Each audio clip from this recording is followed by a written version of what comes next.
성형했어? 안 했잖아. 이영애 얘기가 왜 나와? 이영애 얼굴 그대로잖아. 천년이 가도 그대로일 것 같아. 그 여자는 방부제인가 봐. 예, 예. 그니까, 그게 뭐 타고난 미인이 있어. 예, 타고난 미인이 있는데, 그런 타고난 미인들은 앉아서 성공하는 것 같지? 예. 근데 그런 여자는 인류에 드물어. 그런 여자는 인류 중에서 드물어. 그럼 이영애는 성공했을까요? 이번에 뭐, 신사임당 보니까, 어. 그래서, 뭐, 이쁘다고 다 성공하는 거 아니야. 예. 이쁘다고 다 성공하는 게 아니라니까? 이나영은 뭐 무슨 작품이 있는데? 이나영은 배우로서, 여배우로서 유명한 작품 있나? 나는 이나영이 나와서 히트친 영화 한 편도 못 봤는데? 그게 이쁘다고 그래가지고 돈 많이 번다 해서 성공한 건 난 아니라고 봐요. 예, 예. 자, 그래서 우리가, 예, 예, 그니까 봐봐요. 생각해보니까 그렇지? 예. 그러니까 우리는 그러니 쓸데없는 겉모습에 집중하지 말자고. 예. 쓸데없는 겉모습에 집중하지 말자. 그리고 우리는 내면의 아름다움을 추구해야 된다. 내면을 채우는데 애써야지. 그 다음에 여러분, 돈이 많다고 해서 행복할까요? 돈이 많다고 해서 행복하겠냐고. 찾아낸 게 우행시야. 그 우행시 몇 년도 영화인데. 그 우행시가 몇 년도 영화예요? 그 뒤로 성공한 영화가 없었던 얘기잖아. 그니까, 여러분들이 막 반론을 하려고 하지 말고, 본질을 찾아. 본론을 찾으라고, 본론을. 지금 솔직히 한간에 아주 유명한 여배우의 죽음이 회자되고 있잖아요. 김영애 씨. 예. 김영애 씨가 죽을 때까지 연기한 거 아니야. 죽기 사흘 전까지인가 나흘 전까지인가 뭐 연기를 했다며. 예. 그러면서 그러니까 사실은 이 김영애 씨는, 황진이의 백무. 나는 이제 김영애 씨가 원래 카리스마가 있는 배우라는 생각은 했어. 근데 정말 백무에 나온 김영애는 나는, 이 사람은 진짜 어떤 경지에 도달했구나. 이 사람은 경지에 도달했구나. 그런 생각이 들었어. 그 연기가 너무나 카리스마 있어서 나는 이영애 1000명을 데려다줘도 김영애 백무하고 비교할 수 없다고 생각해. 이나영이 1000명이 모여도 김영애의 그 연기를 따라갈 수 없다고 생각해. 물론 이영애나 이나영이 김영애보단 부자일 거예요. 그죠? 예. 그러나 이 김영애란 사람이 그 연기로 이루어낸 그 경지, 예. 그 얼마나 대단해. 예. 해품달도 멋있었지만, 변호인의 그 어머니 역할도 열심히 했지만, 사실 김영애 씨가 죽음을 맞이하는 자세, 요즘은요, 이게 중요한 얘기야. 김영애 씨 얘기를 하면서 되게 중요한 얘기는, 이게 돈이 인생의 전부가 아니다. 김영애 씨의 왜 그렇게 암에 걸렸나? 그거 배신감 때문이에요. 그 사람이 황토팩인가? 그거 화장품 만들어갖고 히트 쳤는데 어느 방송에서 거기 중금속 들어있다고 발표하는 바람에 하루아침에 쫄딱 망하고 사기죄로 막 고소당하고 그랬잖아. 그래가지고 그것 때문에 몇 년 동안 재판하고 그러면서 그 정신적인 스트레스 때문에 암 걸린 거 아니에요. 예. 그런 것처럼, 하여튼, 이제, 그랬던 거. 근데, 그래도 중요한 건 그 사람은 자기 연기에 있어서는 그 뒤에, 그 일을 겪으면서도 그 연기에 있어서 흐트러짐이 없었잖아. 예. 흐트러짐 없는 연기. 해품달에도 이미 암 진단을 받았다는데, 해품달에서 얼마나 그 악녀의 역할을 잘했어. 나는 그래서 그게 진짜 배우다라는 얘기가 하고 싶었던 거고. 그 다음에 여러분 있잖아요. 배우들이 다 부자로 살 거다. 그거 개뻥이야. 이 배우들이나 연예인들이 다 부자일 것 같은 거, 그거 다 개뻥이에요. 예. 그런데 넘어가지 마라. 그래서 실제로 우리가 얼굴을 안다고 그래서 잘 살 것이다. 그렇지 않다라는 거. 그 다음에 이제 암 얘기 하나 하고 넘어갈게, 중간에. 예. 옛날에는 암 걸리면 사람들이 막 괴로워하면서, 막 인생은 이제 끝났구나, 막 이랬잖아. 요즘은 안 그런다는 거야. 요즘은 이제 암에 걸려도 그걸 막 지나치게 막 비극적으로 생각을 안 한다는 거야. 왜냐하면 암에 걸려도요, 요즘은 10년도 살아요. 5년까지는 대부분이 무난히 살고, 그 다음에 암에 걸린 뒤에도 10년 정도는 살아. 그래서 이제 암 걸리고 나서도 10년씩, 20년씩 사는 사람들이 많기 때문에 암은 곧 죽음이다라고 생각을 안 하는 거야. 근데 가만 보니까 암 걸리고도 오래 사는 사람들의 특징이 뭐냐? 암이라는 거에 신경 안 쓰는 사람들이 오래 살더라고. 내가 암에 걸렸어. 어떡하지? 빨리 죽어. 근데 암에 걸렸어도 아유 그냥 그런가 보다 이러면서 사는 사람은 별로 빨리 안 죽더라고요. 근데 여러분 혹시 개미라는 소설 읽어봤어요? 개미라는 소설에 내가 1권인가 2권인가에서 봤던 것 같은데 거기 그런 얘기가 나와. 개미 세상에도 암이 있는데 개미들은 암과 더불어 산다. 그죠? 그 개미에 나오는 거죠. 그 개미에 보면 그런 얘기가 나와.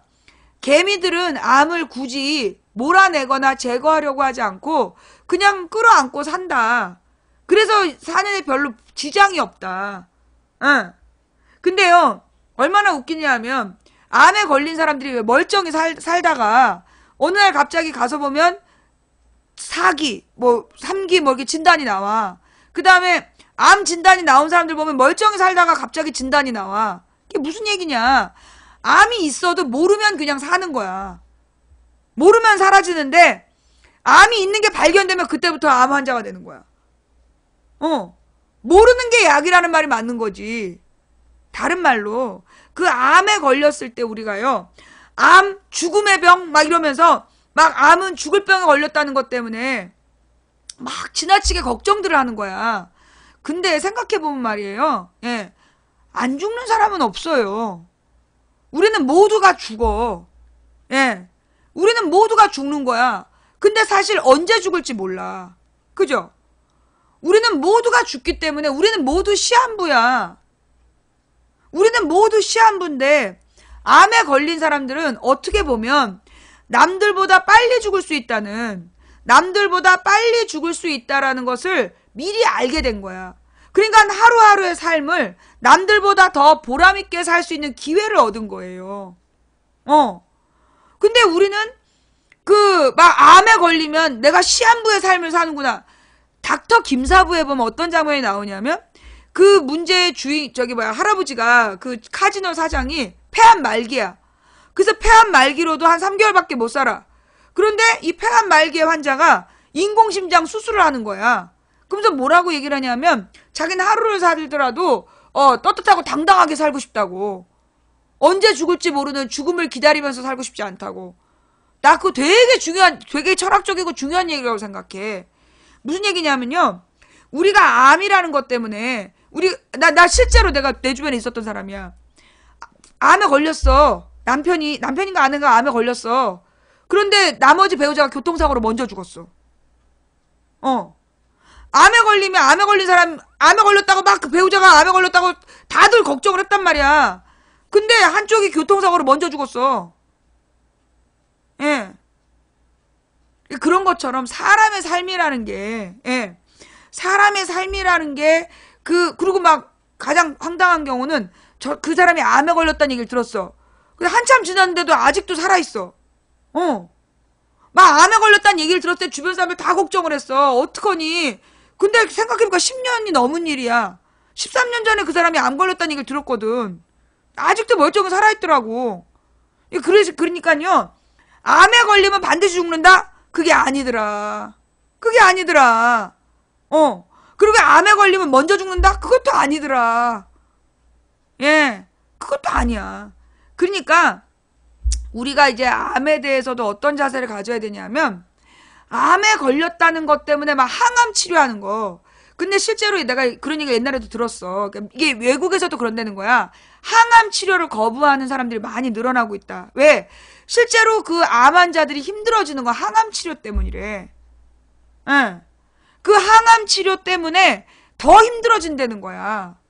그래서 이제 그 해외에서는 항암 치료를 하지 않고 그냥 이제 대안 치료라고 그래가지고 그냥 고통을 줄이는 방식의 치료만 한다는 거예요.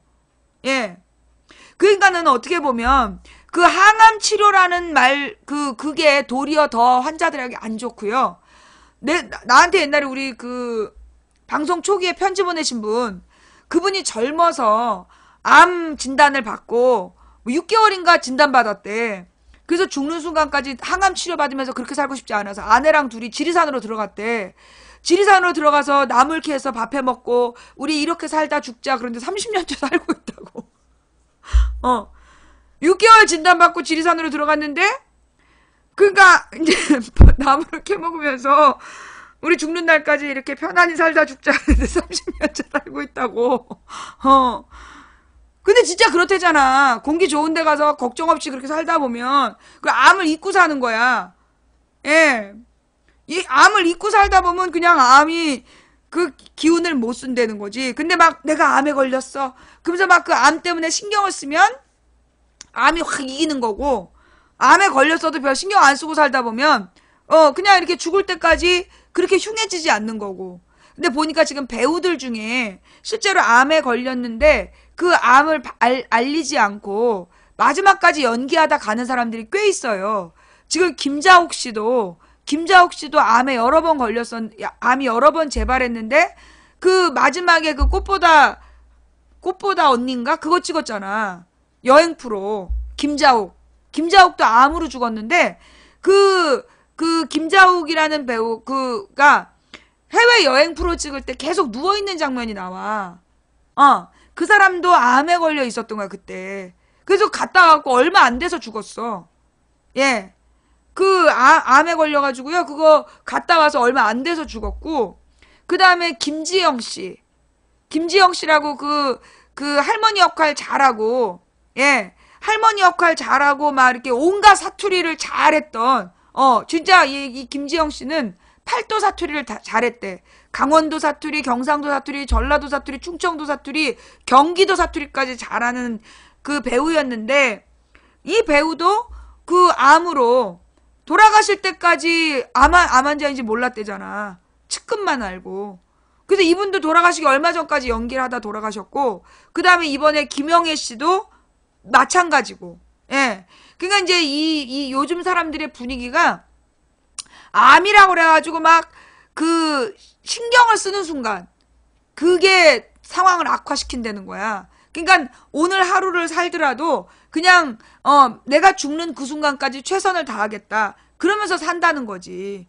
예. 그러다 보면 그 인생이라는 건 언제 죽을지 모르는 거야. 암에 걸리면 반드시 죽는다? 암에 걸리면 빨리 죽는다? 그게 없다는 거야. 언제 누가 죽을지는 모르는 거예요. 내 아는 사람도 갑자기 심장마비로 죽더라니까. 멀쩡한 사람이, 운동도 많이 한 사람이. 그러니까 인간의 목숨은 우리가 몰라. 다만 만약에 암 진단을 받았으면 그 말은 뭐냐.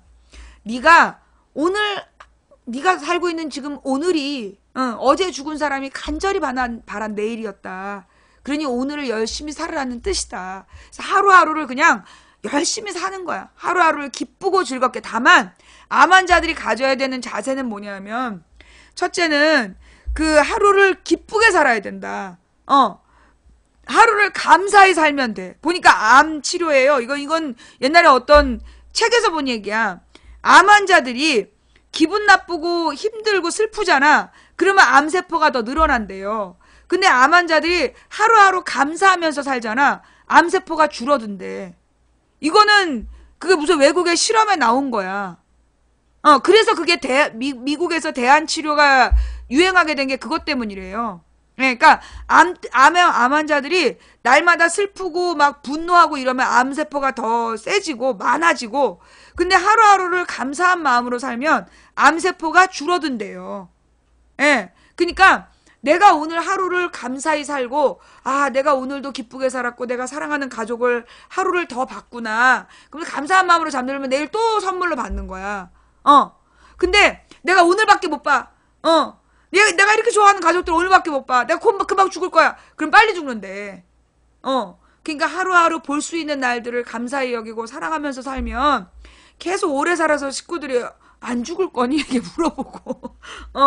근데 암에 걸린 것 때문에 내가 빨리 죽을 거야. 난 죽을 수밖에 없어. 이러면 빨리 죽는데. 그러니까 예, 우리가 이제 우리 선배가 어느 날 오늘 페북에 보니까 막 다시 검사하러 간다 그러더라고. 선배님, 예, 암 때문에 죽는 게 아니래요. 암을 걱정해서 죽는 거래요. 예, 암을 걱정해서 죽는다니까 그 암 때문에 너무 신경 쓰시지 마시고 그냥 하던 대로 하루하루 열심히 사시는 게 좋고요. 참고로 흑마늘이 좋대요.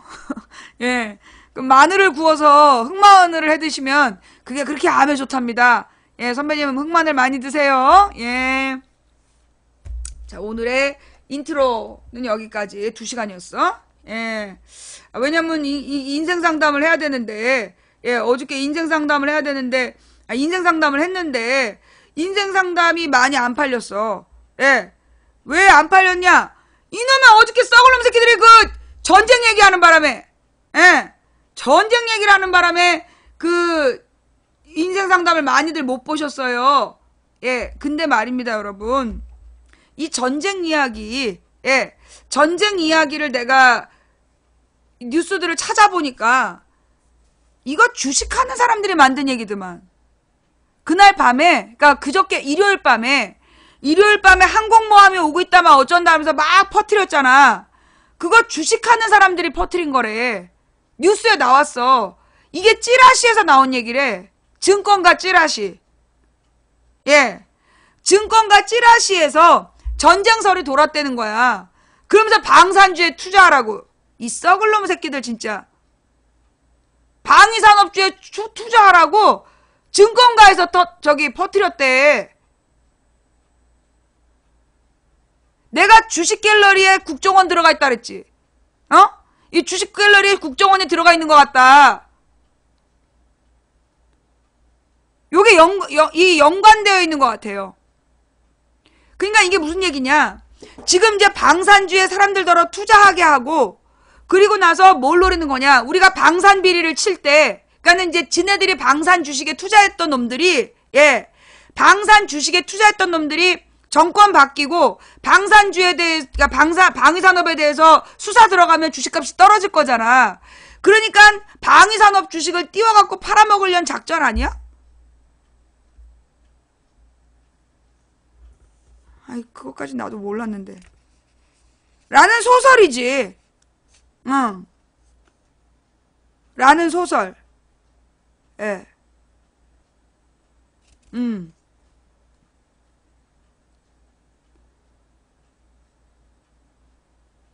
소설이라니까. 사실이 아니라 소설. 뭘 너무 가기는. 나 날마다 요즘에 인터넷 소설 쓰잖아. 인터넷 소설 한 자락이야. 그러니까 이런 거지. 정권이 바뀌면 이명박의 4대강과 자원외교 방산 비리에 대해서 수사가 들어갈 수 있다. 그동안 방위산업으로 투자해서 주식을 갖고 있던 놈들이 그렇게 되면 주식값이 폭락할 수 있다는 생각으로 미리 떨기로 한 거지. 그래서 언론에서는 자제시키고 있어. 국방부에서도 근거 없다고 얘기하는데, 국방부에서도 근거가 없다고 얘기하는 걸 찌라시를 돌려가지고 방위산업 주식으로 사람들이, 몰리게끔. 그래서 자기네들이 가지고 있는 방위산업 주식을 다 떨고, 그리고 다음 달에 정권 바뀌고 방위산업 비리가, 수사될 때 휘파람 불려는 그런 소설이 아닐까. 그런 어떤 아이템이 아닐까라는 소설. 그래프만 들여다보고 있는 개미들을 대상으로. 그래프만 들여다보고 있는 개미들을 대상으로 자기네들의 곧 쓰레기가 될 주식을 팔기 위해서 방위산업, 방산주를 띄우려고 작전한 거 아니냐. 라는 소설이라니까. 사실이 아니라 소설. 이 왠지 이 그 방위산업, 내가 그 주식 갤러리에서 국정원의 냄새를 맡았다. 예. 이 주식 갤러리에서 국정원의 냄새를 맡았다. 내가 그 얘기를 했잖아요. 이번에 최순실 사태 때 이 그 주식 갤러리를 너무 띄우는 거야. 이명박 명바타들이, 그러니까 명박의 언론이 주식 갤러리를 너무 띄우더라고. 그래서 이거 댓글 부대가 들어가 있는 것 같다가 나의 추측 중에 하나였어. 그리고 그 일요일 밤에 낯선 아이디들이 동시에 나타나갖고 모든 사이트에다가 전쟁 공포를 팔았어. 이게 지금 팩트하고 소설이 구분이 안 되는데, 잠깐만. 내가 이제 이 혹시 방산 주식을 털고 가기 위한 작전 아니야? 요건 소설이야. 그건 소설이고, 이게 이런 소설을 뭐라 하면 팩션이라고 그래. 팩션이 뭐냐면, 팩트를 가지고 그 엮은 소설, 이걸 팩션이라 그래요. 그래서 이제 역사소설 같은 게 팩션이죠. 그러니까 이제 역사적으로 뭐 덕혜옹주라는 실존 인물인데 그 여자의 나머지 이야기를 소설로 엮은 거, 이런 걸 팩션이라 그래. 자, 그런 것처럼 이제 이 망치 부인의 주식 팩션 얘기를 해보면, 일단 팩트. 이명박이 언론들을 장악하고 있다. 첫째 팩션. 팩트. 두 번째 팩트. 그 이명박을 쥐고 있는 언론들이 주식 갤러리를 엄청 띄웠다. 그 다음에 이명박의 그 민간인 네트워크들이 그 사이트를 띄워가지고 선거에 개입했다. 요거는 역사적인 팩트야. 그죠? 역사적인 팩트. 근데 딱 이 댓글을 퍼뜨리는 애들의 그 수준이 이 국정원 민간인 네트워크의 모습하고 닮아있다. 자, 국정원 민간인 네트워크에 대한 부분은 이미 그 2013년 수사 결과에 나와 있어. 요게 이제 팩트의 나열이야. 이걸 가지고 그 일요일 밤에 전쟁 공포를 소설을 쓰자면, 그니까 이 민간인 네트워크가 이명박의 방산비리에 투자한 사람들의 주식을 떨어주기 위한 민간인 네트워크가 그 개미들을 혹하게 만들어가지고 방산 주식에 투자하라는 그런 소문을 만들어내기 위해서 모든 카페에 전쟁 공포를 팔고, 그리고 찌라시를 돌려가지고 그 그래프만 들여다보고 있는 그 민간인 개미들에게 그 방산 주식, 곧 쓰레기가 될 방산 주식들을 던지게 한 거 아닐까라는 소설. 라는 소설. 그냥 소설이야, 소설. 사실이 아니라, 내가 분명히 얘기했다? 이 사실이 아니라 소설이라고? 설마 뭐 방산주가 폭등한 건 아니죠? 예. 뭐 어저께 오늘 방산주가 폭등한 건 아니죠?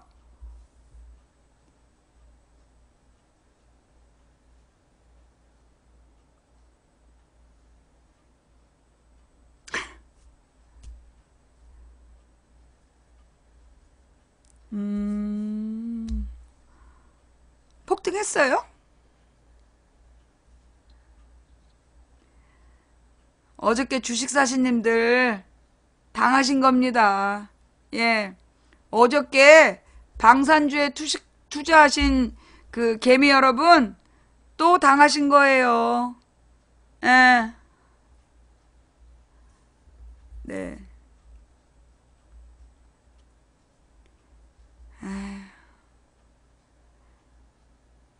내가 그랬잖아. 저 새끼들은 미리 돈 다 번 다음에 여러분들한테 찌라시가 돈다고. 증권가 찌라시 경제신문 읽고 주식 투자하는 거 등신이라고.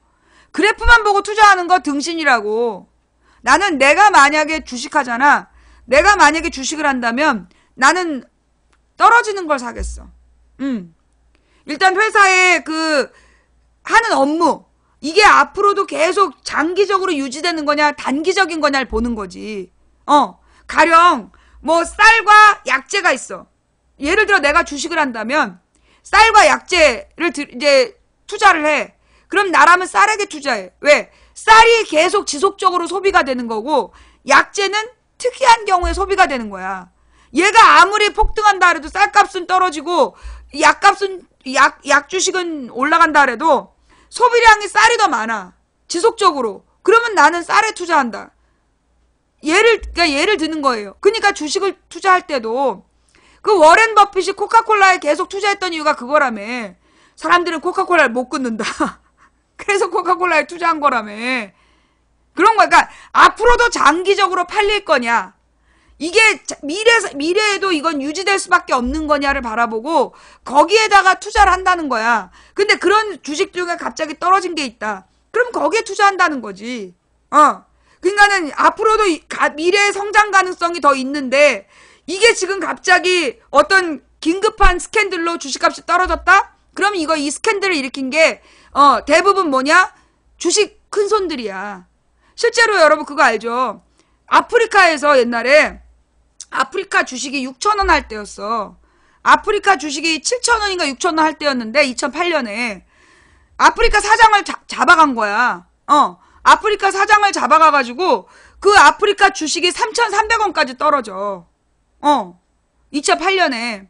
그래서 내가 그랬어. 앞으로 아프리카라는 이 아이템은 성장할 수밖에 없다. 그래서 지금 주식이 떨어졌을 때가 내가 만약 주식한다면 나는 주식을 샀을 거다. 예. 그래가지고 그 당시에 3,300원 할 때 내 말 듣고 사람들이 주식 산 사람들이 있었어. 아프리카 주식을. 그 사람들이 사고 얼마 안 돼갖고 15,000원 됐어요. 예. 예. 내가 그 당시에 막 주식을 투자하겠다는 사람들한테 아프리카에 주식 투자하겠다. 내가 100만 원 이상 투자하지 마라. 주식이라는 건 막 취미로 하는 거지. 막 올빵하고 그러는 거 아니다. 100만 원 이상 사지 마라. 그러면서 내가 그 아프리카 주식을 내가 산다면 아프리카 주식을 사겠다. 그리고 그때 아마 3,300원을 산 사람들이 그 다음엔가에 15,000원인가 올라가지고 5배로 올랐어.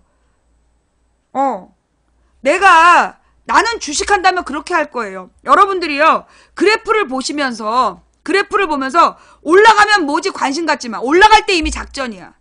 올라가는 주식은 작전이에요. 올라가는 거 보지 마시고 어떤 스캔들도 없었는데 폭락했다. 관심 갖지 마. 스캔들 때문에 폭락하는 주식이 그거는 작전이야. 폭락시키려는 작전.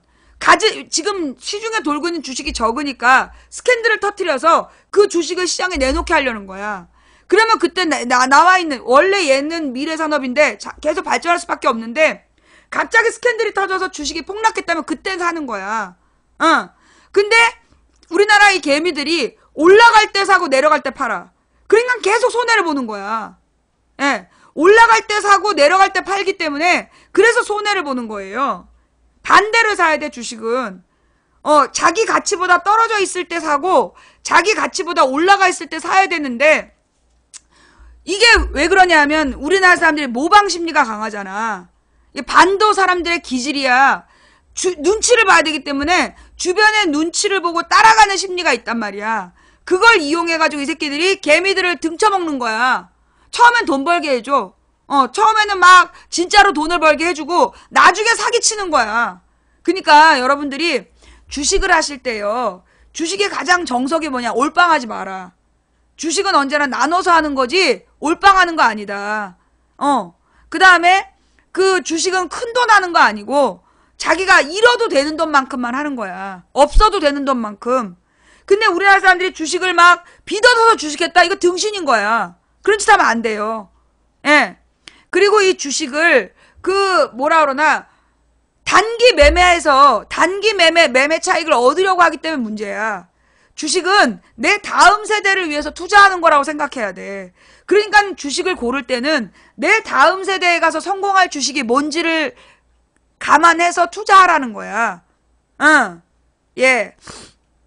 그러니까 지금 우리나라 사람들은 지금 이제 주식에 대해서 경제신문 보면서 투자하는 게 제일 바보야. 제일 바보가 경제신문 보면서 투자하는 거예요.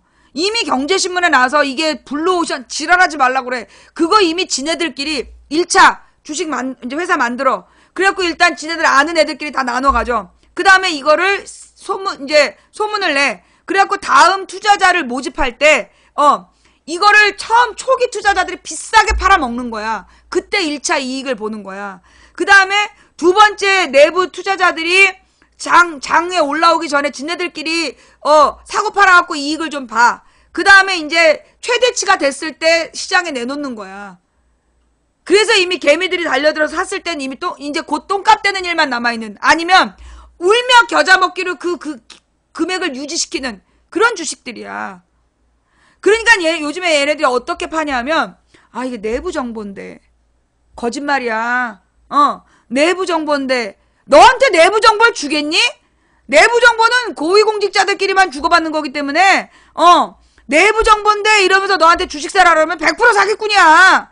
그런 애들한테 그 말 듣고 또 투자했다가 또 전 재산 날리고 아내한테 이혼당하고 라면 끓여 먹으면서 그냥 칼질하고 그러지 말고, 그러니까 쓸데없이 일확천금의 꿈을 버려. 한 방에 부자 되겠다라는 그 어리석은 꿈 때문에 그런 사람들이 사기의 주 대상이야. 뭔 얘기인지 알지? 이병헌은 왜? 이병헌이 그렇게 사기당했어? 예. 뭐 돈 될 만한 종목 좀 추천해줘. 이거 다 개소리예요. 내가 내 주변에서 주식해갖고 그때 이제 노무현 때 이제 그 여의도에서 주식이 한참 인기 있었어. 예. 노무현 때 여의도 사람들, 그 정부 고급 정보들 갖고 있는 사람들이잖아. 그래가지고 그 주식한다고 그 떠벌리고 다니는 사람들 꽤 많았다? 그러면서 막 하루 종일 눈이 시뻘개갖고 컴퓨터를 들여다보는 거야. 일을 안 하고. 그게 막 딱 표정이 뭐, 이런 표정이 돼. 그럼 그날 밤 막 술을 쏘는 거야. 팔지도 않고. 더 오를 거라고 이제 주식을 팔지도 않고 술부터 막 쏘는 거야. 그래갖고, 야, 오늘은 양주 마셔! 막 이러면서 양주 쏴. 그 다음날 얼굴이, 눈가에 다크서클이 시커멓게. 많이 봤어, 내가 여의도에서. 그니까, 그 주식은요, 그게 왠지 올라가면 내 재산이 늘어갔다라고 착각하는 거야. 그때 팔았어야지. 꼭 올라갈 때 팔고 내려갈 때 사야 되는데, 꼭 반대로 해. 올라갈 때 막 더 사. 야, 더 올라갈 것 같아 말이면서. 그러다 망하는 거지. 응. 예. 그니까, 제발 누가 방산 주식 노름에 어저께 그 고생을 한 거 아니야. 전쟁이라는 게 쉽지가 않다니까? 근데 내가 볼 때는요, 국방부에서 어제까지 침묵했어. 근데 우리가 이제 어제 방송에 내가 이제 급하게 내가 방송을 했고, 내가 방송에서 중요한 얘기를 두 가지를 했어. 하나는 뭐냐? 전쟁 위험 때문에 경제가 어려워진다. 우리나라는 무역에 의존하는 나라인데 이렇게 전쟁 위기설이 한번 돌아버리면 이 무역 수주가 떨어진다. 그럼 몇 달 뒤에 타격이 오게 돼 있다. 내가 그 얘기를 했어. 그래서 전쟁과 경제, 전쟁의 경제야. 우리나라는 전쟁 소문 때문에 이 수주를 못하게 되면 그만큼 경제가 어려워지는 거다. 그러니 전쟁 공포팔이는 그 정권의 잘못이다. 내가 그 얘기를 하나 한 거야. 이게 얘네들을 갑자기 이제 국방부 입장이 나오게 한 배경이 아닐까 싶고, 두 번째는 전시작전권 환수하라. 지금 트럼프가 미쳤는데 미친 트럼프한테 전시작전권이 있다. 그러니 전시작전권 환수해야 된다. 내가 이 말을 했단 말이야. 그러니까 이게 전시작전권은 주한미군을 주둔하게 하려고 그걸 미군한테 주는 거야. 이명박 박근혜 세력이 김대중 노무현한테 10년을 노력해갖고 전시작전권을 회수하기로 했는데 이명박이 2008년에 안 받겠다 그랬어. 그 다음에 박근혜가 무기한으로 미국이 가져달라 그랬어. 그래서 그게 지금 그 트럼프가 가지고 있는데, 이게 이 트럼프가 이 미친 게 이게 지 맘대로 북한을 선제 공격을 하니 많이 지랄을 했잖아. 근데 전시작전 지휘권이 미국에 있어. 그래서 내가 이번 문제를 가지고 우리가 전시작전 지휘권을 환수해야 된다 라고 얘기했어. 그 두 가지.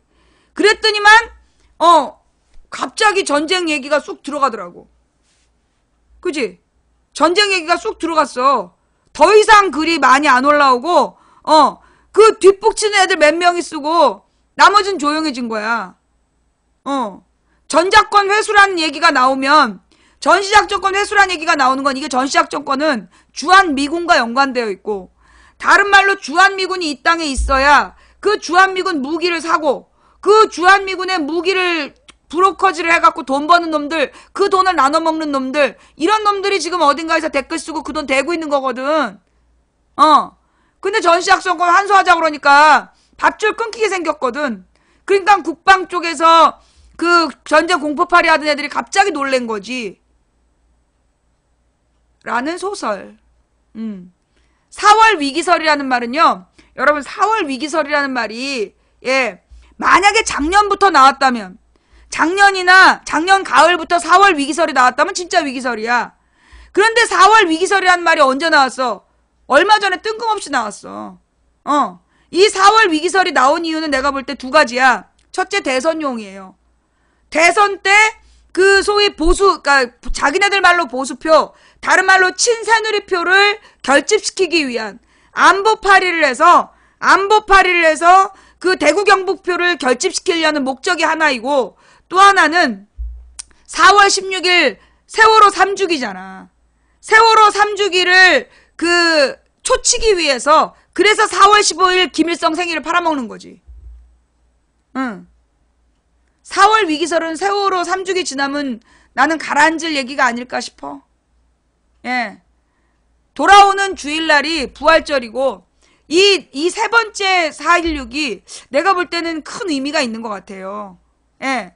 이번 세 번째 세월호가, 세월호 3주기가 되게 중요한 의미가 있는 것 같아. 이번에 부활절이랑 합쳤단 말이야. 같은 날이야. 요 얘기 내가 다시 하기로 하고, 좌우지간 4월 위기설이라는 게, 예. 4월 위기설이라는 게 지난 가을부터 뭐 나와서 그게 진짜 4월이 된 거라면 내가 말을 믿겠는데, 이게 갑자기 나왔어. 4월 위기설이. 그지? 4월 위기설이 언제 나왔냐? 대선 결정된 다음에 나온 거야. 대선 결정되고도 한 보름 지나서 나왔어. 그러니까 4월 위기설이라는 게 실제로 막 이 언론에 나타나기 시작한 게, 아니, 인터넷에서 퍼지기 시작한 게 언제냐면, 그 지난주 말이야.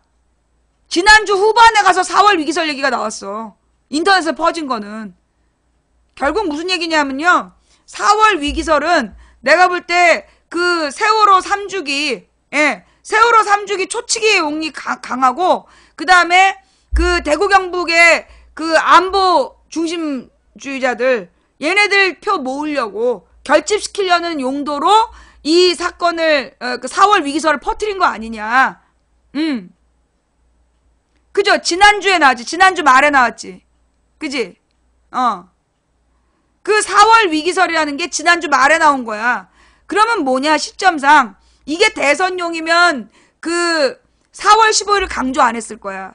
근데 지금 이번 4월 위기설은 4월 15일에 김일성 생일을 막 되게 중시해. 요건 4월 16일용이야. 4.16에 대한 관심 끄게 하려고 전쟁설을 지금 퍼뜨린 거다. 라고 내가 볼 때는 보여요. 그런데 이 갑자기 전쟁에 대한 공포파리가 갑자기 줄어든 또 하나의 숨은 요인이 있어. 갑자기 하루 만에 그 전쟁 공포설이 그 가라앉은 또 하나의 이유가 있어. 얘네들이 안보파리를 해가지고, 안보파리를 해서 영남표를 결집시키려고 했거든. 근데 웬걸? 얘네들이 공들여왔던 호남표가 등 돌린 거야, 지네들한테. 자기네들이 공들여왔던 호남표가 등을 돌린 거야. 예. 왜 등을 돌렸냐? 호남 사람들은 기본적으로 이승만, 박정희 전두환 때 그 40년 동안 호남이 빨갱이라고 엄청 당했어. 이승만 때는요, 지리산에 빨치산이 있고, 지리산 빨치산 사람들이 전라도에 와서 음식을 공급받았다. 그리고 뻑하면 전라도 시골을 뒤져갖고 빨갱이라고 색출을 해서 죽인 거야. 그 자리에서 총 쏴 죽이고 막 그랬어. 그래서 전라도 사람들이 제일 무서워하는 게 빨갱이야. 박정희 전두환 때 자기네들이 분리하면 이 전라도 어느 마을 하나를 털었다니까. 개야도 간첩단 사건 막 이러면서.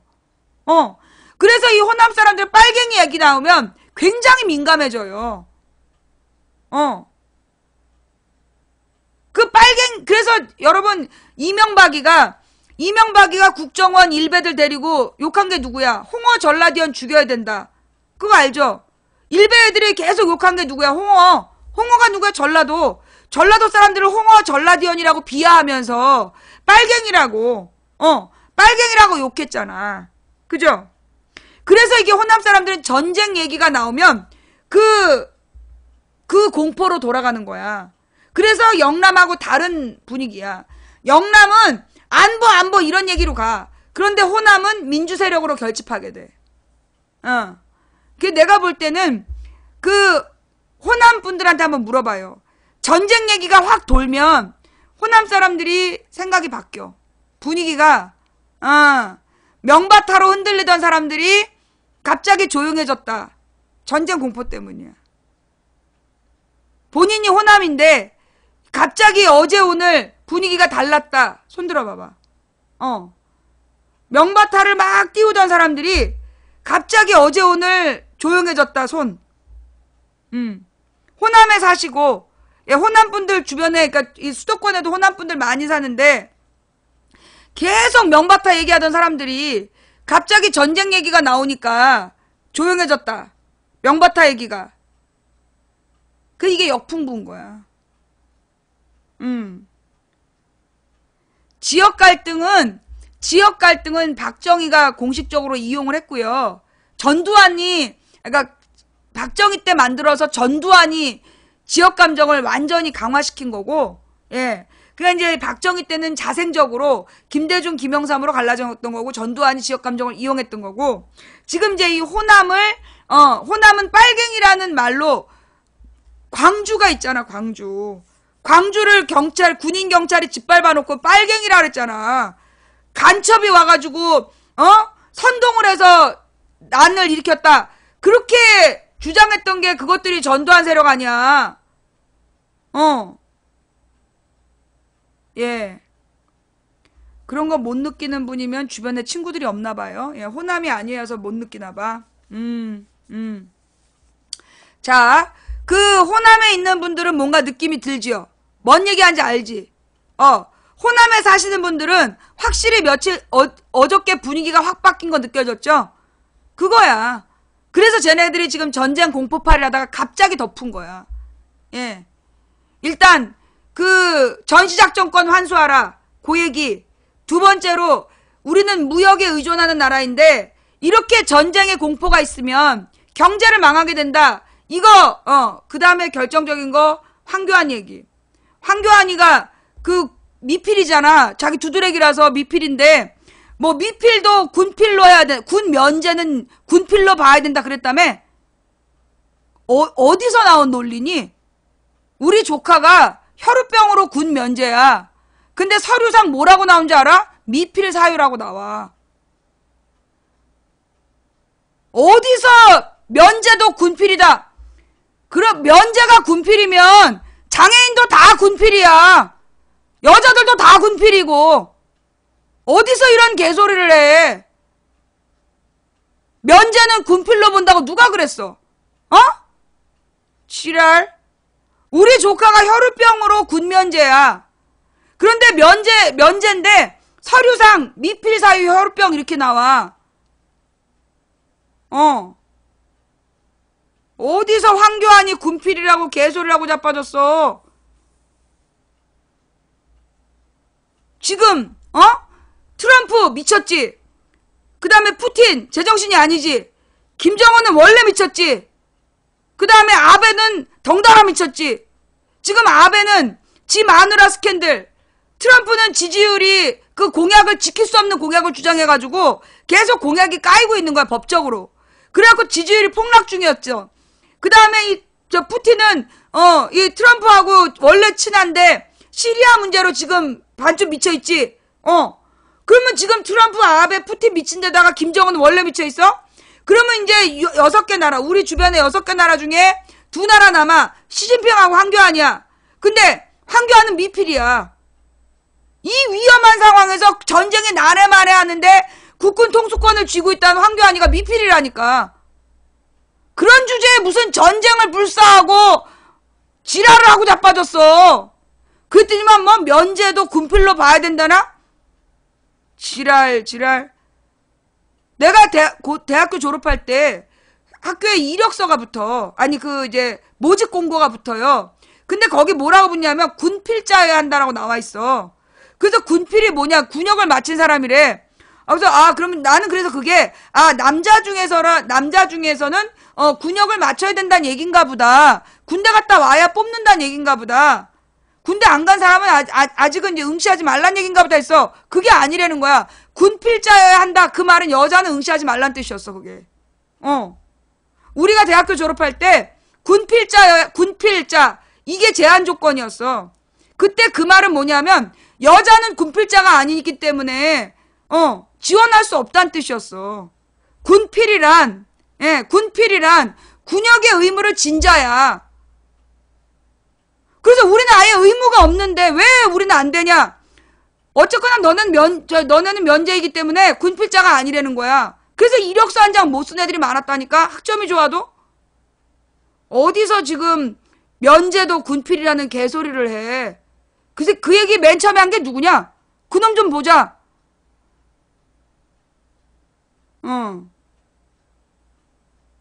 미필이야, 미필.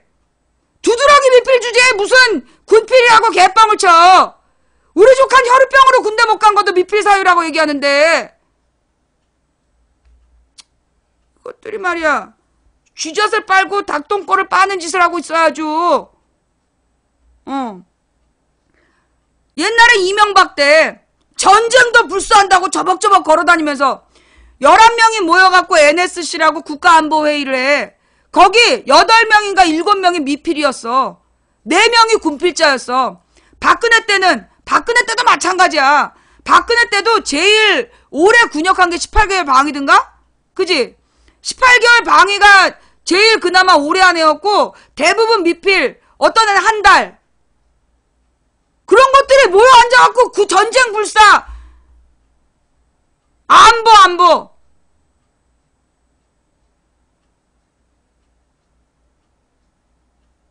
니네가 뭘 한다고 모여 앉아갖고 전쟁을 불사해.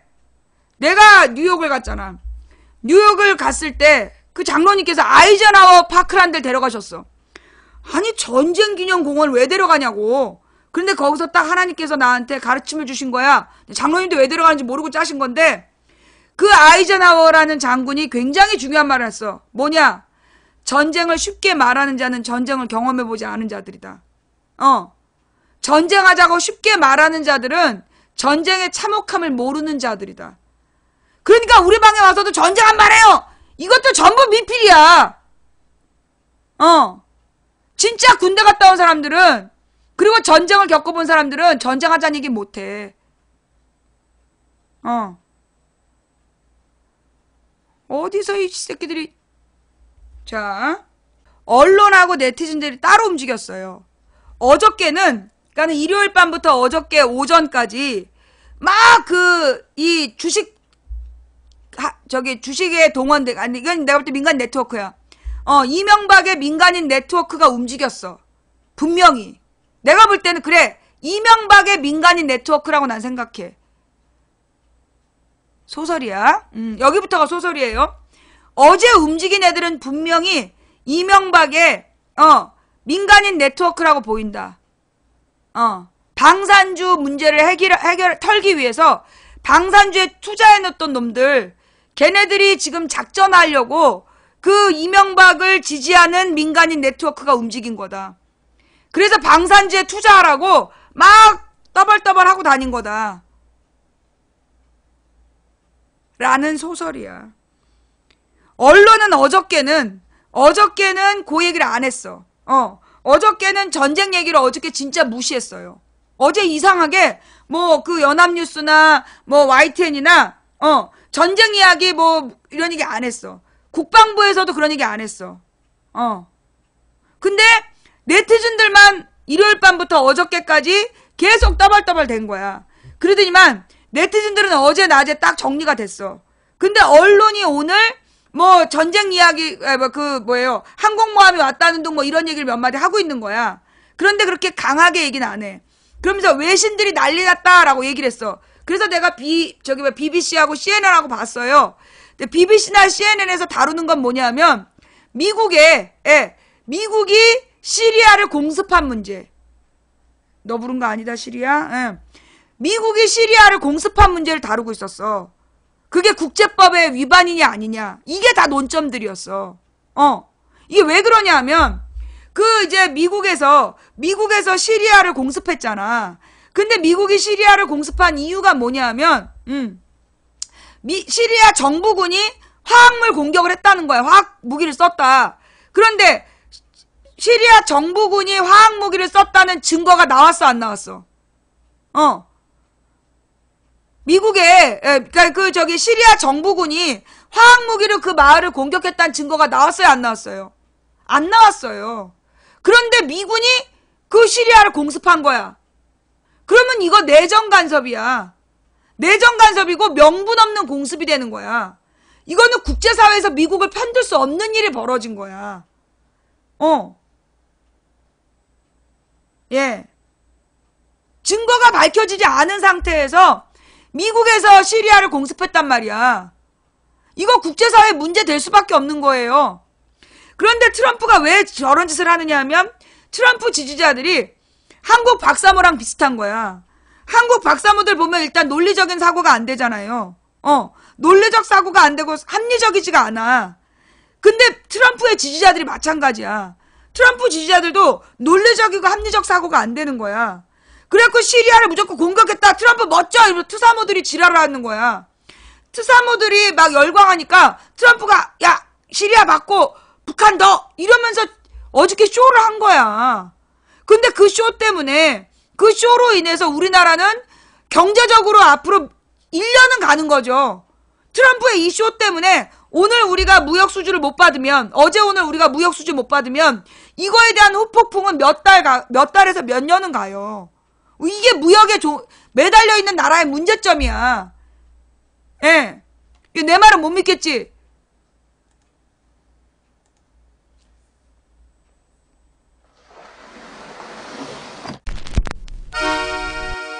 Les longs moments de solitude, la vie qui s'en va pas à pas, les questions, les incertitudes, c'est qu'il est là. 저기가 있었는데, 김성환의 행간이 아니었나? 김성환의 행간 아니었어요? 권영철의 와이뉴스였나? 예. 무슨 내용이었냐면, 트럼프의 쇼잉에, 트럼프의 보여주기에, 우리 같은 나라가, 받는 후폭풍은 이루 말할 수 없다. 그 얘기가 있었거든요? 예. 김성환이 아니었나봐. 다른 거라도 하나 들읍시다. denuclearization of the Korean Peninsula. 한반도 비핵화를 위해 트럼프 대통령은 모든 옵션을 준비하도록 요구했습니다. To remove that threat. 이른바 4월 북폭설 루머까지 돌 정도로 어느 때보다 한반도 내 긴장이 높아지는 상황에서 칼빈 스노의 한반도 이동은 동해 일대에서 준비 태세를 유지하기 위한 수단이라고 발표했습니다. 이러다 전쟁 나는 거 아니냐? 어제 하루 종일 SNS를 중심으로 여론이 들썩들썩했습니다. 이유인 즉슨 앞에서 설명드렸듯이 미국이 호주로 향하던 칼빈슨 항공모함의 방향을 튼 겁니다. 갑자기 틀어서 한반도로 향하고 있다. 이런 뉴스가 전해진 거죠. 항공모함이라는 게요. 전투기를 포함해서 비행기 한 80여 대를 싣고 다닙니다. 그리고 대형 전투함인 순양함 2척, 또 미사일 발사가 가능한 구축함 2척, 거기다가 핵추진 잠수함이 함께 따라다닙니다. 그러니까 어지간한 한 나라의 군사력이 움직인다. 이렇게 보시면 됩니다. 북한이 4월에 핵실험에 나설지 모른다고 하고 미국은 모든 옵션, 모든 가능성을 테이블 위에 올려놨다고 하고 예정에도 없던 항공모함은 온다고 하고 이러다 보니까 이게 불안한 정서가 생길 수밖에 없는 상황이죠. 자, 전문가 만나봅니다. 이종석 전 통일부 장관 연결을 해보죠. 이종석 장관님 안녕하세요. 예, 안녕하십니까. 그러니까 미중 정상회담 직후 아닙니까?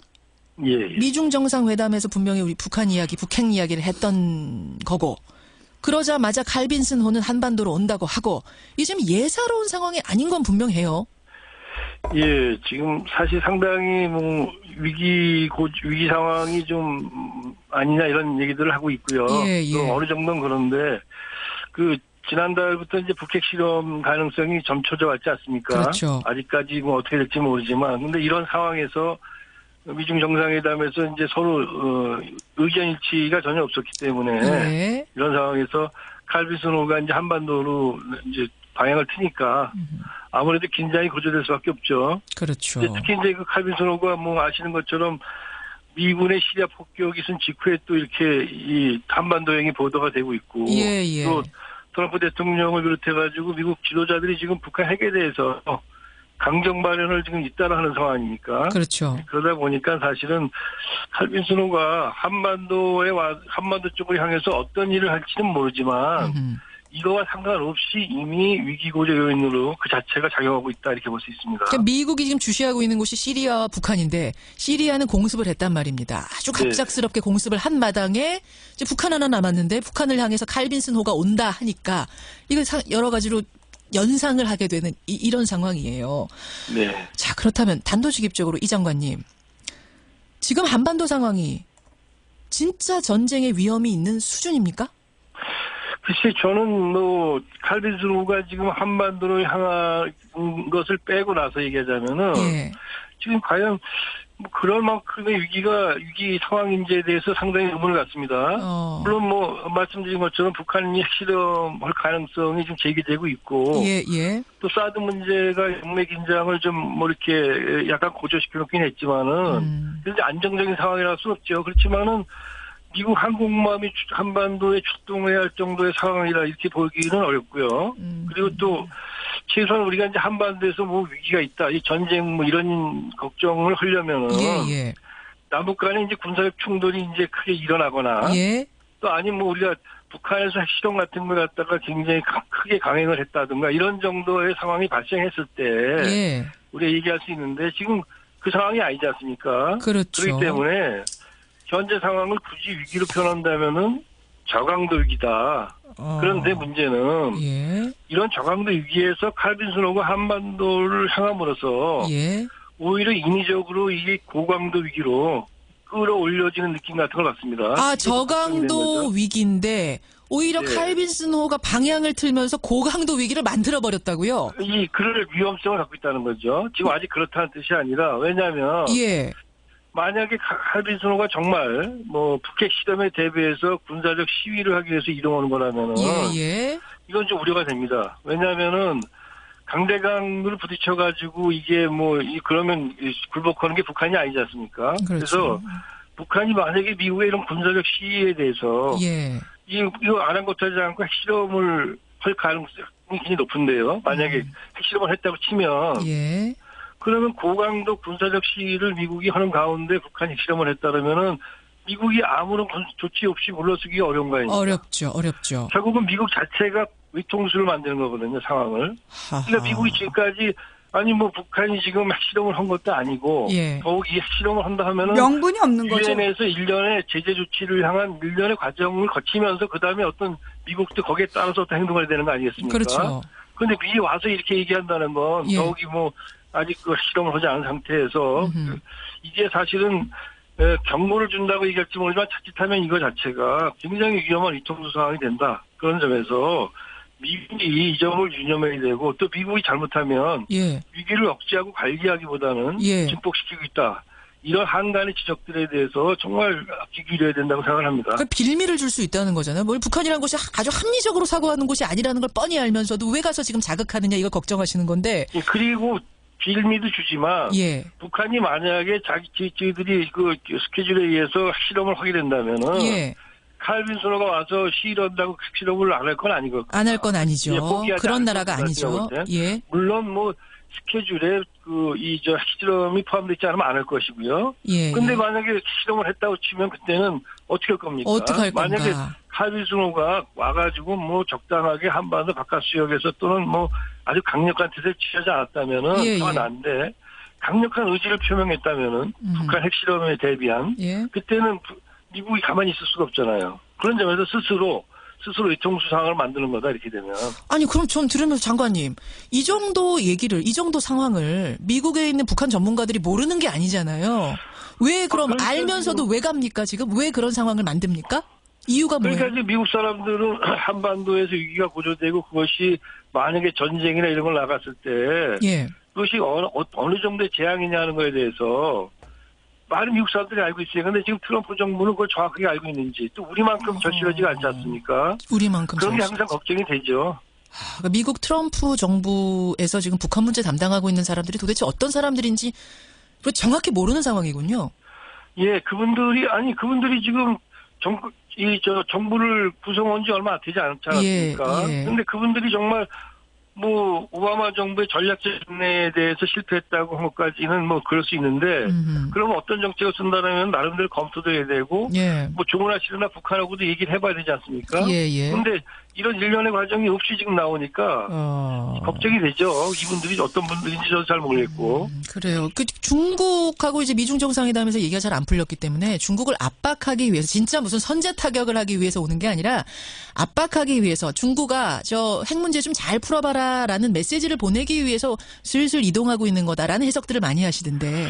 그러니까 메시지 치고는 너무나 값비싸고 그다음에 너무나 무모한 메시지죠. 위험한 중국이 메시지. 예. 우리가 역사적으로 중국이나 뭐 북한이나 또 미국이나 서로 이 핵 문제를 가지고 예. 오랫동안 다뤄왔지 않습니까? 그렇죠. 해봤고 예. 그 속에서 중국이 이런 그 시위에 대해서 그 메시지라고 생각하고 움직이려는 아니잖아요. 자기네들이 어떤 자기들 국익이 있고 뜻이 있으니까 지난번에 트럼프하고 회담에서도 서로 안 맞은 거 아닙니까? 맞아요. 예. 그런 상황인데 이거 움직인다고 해서 중국이 알겠습니다. 우리가 알아서 북한 문제는 잘 처리할게요. 이럴 상황이 안 될 것 같다. 그래서 걱정이다 이 말씀. 참 북한 핵실험 그나저나 할까요? 6차 핵실험 이 상황에서? 그거는 뭐 누구도 장담할 수가 없다고 봅니다. 예, 그 부분은 일단은 이제 서방이나 또는 이제 중국의 입장이 북한에 전달되는 것도 중요할 테지만 예. 북한이 가지고 있는 스케줄이 있겠죠. 북한 스케줄대로 간다. 예, 그들의 어떤 진법을 우리가 다 알지 못하기 때문에 알겠습니다. 정확하게는 알 수 없지만은 아무튼 상대방이 핵실험을 할 수 있도록 더 부추기는 듯한 느낌을 주면 안 된다. 예. 또 한 가지는요, 지금은, 장관님. 네. 지금 미국 시민권자가 우리나라에 많이 들어와 있잖아요. 네. 30만 명 된다고 하죠. 이런 상황에서 미국 국민이 있는 상황에서 미국이 뭔가를 할 수 있어요? 그러니까 지금 94년도에도 한번 영변 핵시설 폭격 얘기가 나오지 않았습니까? 예. 그 당시에 이제 미국이 이 계획을 포기했던 건 크게 두 가지인데요. 하나는 영변을 폭격했을 때는 이제 전면전으로 갈 것이다. 북한이 가만히 안 있으니까. 그렇죠. 그 경우에 이제 보면은 전쟁이 나고도 한 3개월 정도 안에 미군이 한 5만 2천 명, 한국군이 49만 명이 전사한다. 예. 민간인은 어마어마하겠죠. 그렇죠. 그래서 이제 포기를 했는데 그런 점에서 아직 미국이 여러 가지로 이제 미국 시민들의 어떤 안전, 그다음에 한국인의 안전도 생각할 것이고 또 하나는 그 당시에 이제 한국 정부가 강력하게 반대를 했습니다. 예. 거기에 대해서는. 예. 그래서 지금도 역시 미국이 그렇게 생각할 가능성은 높지만 그러나 한국 정부가 예. 이 문제에 대해서 명확하게 미국한테 선제 타격은 안 된다라고 전달하지 않으면 그렇죠. 우리가 미국이 어떤 일을 할 수 있는지는 우리가 장담할 수 있는 건 아닙니다. 미국이 안 할 것이다 이렇게 얘기할 수는 없는 것이고 다만 한국 정부나 또는 조야에서 이 문제에 대한 명확한 인식, 절대 선제 타격은 안 된다. 이런 이제 입장을 강력하게 가지고 강력하게 주장해야 된다. 예. 청취자 7429님도 우리는 지금 뭐 한대요? 우리 정부는 지금 뭐 하고 있습니까? 정말 한심합니다. 이런 문자가 많이 들어오는데 저는 이 상황 돌아가는 걸 보면서 우리 사실상 지금 권력 공백기인데 네. 열강들끼리 이거 북한을 어떻게 선제 공격을 한다는 둥 좌시하지 않겠다는 이 모습이 논의에서 우리가 쏙 빠져 있는 모습이 제2의 얄타를 보는 듯해서 굉장히 씁쓸하고 정말 등골이가 서늘해집니다. 어떻게 느끼세요? 예, 지금 사실 한반도라는 거는 우리 한국인의 생활터전이고 생존 공간 아닙니까? 물론이죠. 그러니까 이거는 누구라도 미국도 마찬가지인데 대북 선제 공격은 한국민의 동의 없이는 안 되는 거죠. 제일 피해가 큰 건 우리 아닙니까? 무슨 일 그럼요. 벌어지면. 근데 그거에 대해서 우리가 절박하게 인식해야 됩니다. 언론도 마찬가지고요. 예. 이게 지금 중계방송식으로 보도할 수 있는 거 아니지 않습니까? 물론입니다. 이게 절박하게 한반도 거주민의 일원으로서 이 위험 상황에 대해서 국내외에서 인식하도록 노력을 해야 되고 그래서 정확하게 문제를 제기해야 되고 우리 정부 같은 경우도 좀 걱정이 많습니다. 이 정부가 과연 미국에서 이렇게 밀어붙이는 거에 따라 지금까지 거의 맞장구만 쳐하는데 미국 하는 거에 예. 이거 지금 예를 들어서 더 강하게 나왔을 때 과연 제대로 얘기할 수 있을까? 지금 현재 선거 국면이라서 사실은 미국 정부가 한국이 선거 국면이기 때문에 지금 굉장히 취약계 아닙니까? 취약해서. 그러면 이럴 때는 좀 미국이 좀 상황을 안정적으로 관리하면서 예. 다음 한국 새 정부가 들어설 때까지 기다려줘야 되거든요. 알겠습니다. 의논해야 되죠. 그 부분. 이런 식으로 만약에 밀어붙이면 그거는 한국이 한반도 문제 협의 파트너가 아니다라고 미국이 생각한다라고 오해할 수 있지 않습니까? 예. 그럼 이거는 결국은 뭐 주권 침해 문제가 나올 수 있고 이렇습니다. 그래서 지금 트럼프 정부는 조급하게 서두르는 게 아니라 차기 한국 정부하고 반드시 협의해야 되는 거죠. 지금. 물론입니다. 예, 예. 대선 주자들도 지금 목소리를 하나둘 내고 있는데 정확하게 입장을 네. 밝힐 필요가 있다는 말씀 여기까지 듣겠습니다. 이종석 장관님 고맙습니다. 예. 예, 이종석 전 통일부 장관이었습니다. 각각의 대선 후보들 이번에 이 전쟁 위협에 대한 입장이 뭔지 제목만 좀 갖고 와 보실래요? 예. 이번 사태에 대해서 이 대선 후보들이 뭐라고 얘기했는지 절대 지지나 지지나 비판하지 말고 신문 기사 제목을 갖고 신문 기사 주소하고 제목을 갖고 오세요. 예. 그건 내가 뭐 읽어주겠다는 얘기는 아니고 그 각 후보들이 어떤 입장을 갖고 있는지 이거를 한번 점검하고 갑시다. 예. 자, 후보를 지지하거나 비판하면 안 돼. 예. 신문 기사로 객관적으로 뭐라고 그랬나? 각 후보들이. 예. 자, 그 다음에 이 관련한 또 다른 그 방송이 있어요. 김종대 씨 인터뷰인데 같이 한번 들어볼게요. 4월 말에 미국이 북한을 선제 타격하고 한반도에서 2차 한국전쟁이 일어날 것이다. 이런 4월 북폭설 SNS상에서 지금 확산되고 있다는데요. 마침 미국의 핵 항공모함 칼빈슨호가 한반도로 다시 향하고 있다. 이런 소식이 전해지면서 긴장감이 더 고조되고 있죠. 자, 군사 전문가이신 정의당 김종대 의원 연결합니다. 김 의원 안녕하세요. 네, 안녕하십니까. 단도직입적으로 북폭 가능합니까? 4월에 북폭이다 하는 이야기는 저는 유언비어라고 보고요. 예. 지금 칼빈슨호가 오고 있는 건 억제 체제를 유지하기 위함이지 이게 선제 공격에 바로 투입된다는 건 정말 근거가 없는 저는 낭설이라고 봅니다. 너무 왜 이렇게 과대 해석이 난무하는지 정말 이게 또 이렇게 의도적으로 긴장을 조성하는 것인지 정말 이유를 알 수가 없습니다. 그 칼빈슨호는 선제 타격용이 아닌 억제 체제용이다라고 말씀하시는 근거는요? 94년하고 2002년 두 번의 이제 북핵에 대한 선제 공격을 검토한 적이 있습니다. 예. 김종대 인터뷰를 하니까 지금 지난번에 탄핵 때 말바꾸네 아니냐, 그거는 헌재 판사였고, 예, 헌법재판관 출신이고 이 사람은 국회의원이에요. 예, 오해하지 마세요. 그런데 가장 근접했던 것이 이제 94년 사례인데, 네. 우선 서울에 사는 외국인들 철수 대책을 먼저 세웠죠. 예. 그때 외국인이 서울에 7만 명이었어요. 네. 지금 70만 명입니다. 예. 그 자국 국민을 보호할 대책도 없이 선제 공격을 한다? 미국이 더군다나 그런다. 이런 거 생각할 수 없고 또 중국 베트남인들도 많이 있는데 예.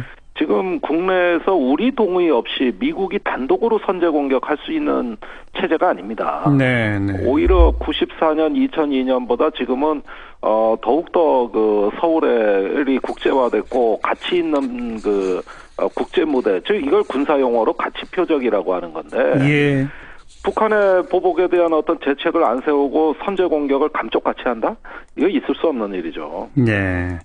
그런데 그 칼빈슨호가 바로 지난달에도 우리 동해상에 와서 훈련을 하지 않았었습니까? 네.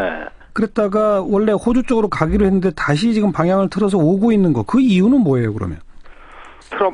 시진핑을 대하는 트럼프 행정부의 어떤 기선제압, 일종의 트럼프 스타일이라고 저는 봅니다. 네. 아무도 예상하지 못했던 시기에 시리아를 공격을 하지 않았습니까? 그렇죠. 지금 북한이 4월에 또 다른 미사일 발사 시험이 예정되고 있는 시기에 예. 무언가 중국이 협조적이지 않다. 미중 정상회담에서 북한에 대한 어떤 합의도 못 내왔어요. 예. 이런 상황에서 미국이 이제는 중국과 협의 없이 독자적으로 북한에 대해서 조치할 수도 있다. 이렇게 엄포를 넣은 상황이고. 그렇죠. 이것이 빈말이 아니라는 걸 보여줘야 될 트럼프 입장에서는 예.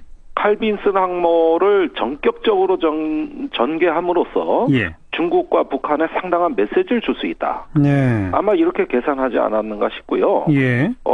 또 때마침 키 리졸브 훈련이 3월에 있었는데 많은 전략 자산들이 한국에 들어왔습니다. 예. 그런데 상당수가 지금 남아 있거든요. 예. 그러니까 이럴 때 이제 북한에 대해서 강한 무력 시위를 전개함으로써 미사일 발사의 어떤 동기를 제거해버리는 네. 이런 강압 정책이 지금 바야흐로 전개되고 있다고 보여지는 것이죠. 무력 시위, 강압 정책, 북한과 중국에 대한 압력, 지금 쭉 그런 말씀이신데. 예, 이런 복합적인 요인에 의해서 이루어진다고 봅니다. 자, 그런데 북한은 이제 뭐 조금 있으면 김정은 집권 몇 주년 또 뭐 김일성 생일 뭐 등등이 쭉 오지 않습니까? 예. 그 핵실험 쪽으로 갈까요? 장거리 미사일 발사 쪽으로 갈까요? 그거는 어떻게 전망하십니까? 예, 저는 장거리 미사일 쪽이라고 봅니다. 예. 우선 핵실험은 작년에 3차, 4차 핵실험을 연달아 하면서 예. 핵의 위력이 굉장히 상승했습니다. 예. 그렇다면 시간을 좀 버는 거예요. 어느 정도 목표를 달성했다고 볼 수가 있는데 예.